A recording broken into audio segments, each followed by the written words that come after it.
Okay, today's question is, how does the Israeli government work? So there are a couple components to keep in mind. We'll try and keep this brief and very succinct.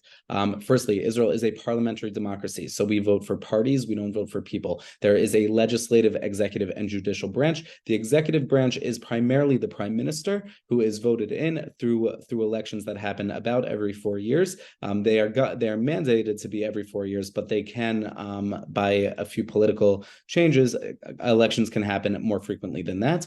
And the president is more of a symbolic role in this country, that he is voted in by the legislature, by the Knesset, our parliament, for a 7-year term. And that is a more symbolic approach. He does have the ability to pardon prisoners, particularly security prisoners. So when we do prisoner swaps with terrorist organizations, it actually depends on the president's ability to sign pardons for all of those prisoners. So, but focusing primarily on the legislature, we have elections in this country, and we vote for parties. So those parties will submit a list of all the people they would want to represent them in the parliament, and depending how many votes they get, will determine how many seats they get in the parliament. So there are 120 seats. You need 61 to rule the government, to be the prime minister.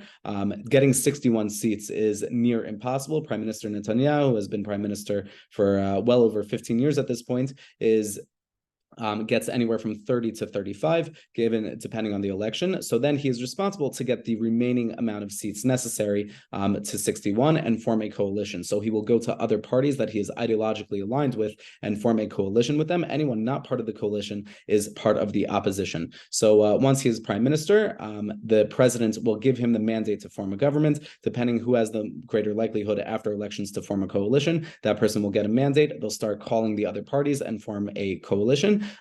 He does so by giving those other parties positions of influence and power. So depending who will run the housing ministry, the health ministry, defense ministry, all those places depends on how much the prime minister is making a deal to give those people power, so he can ultimately be in power and be prime minister. He only gets to be prime minister if he can form a government, 61 seats. So that is it in a nutshell.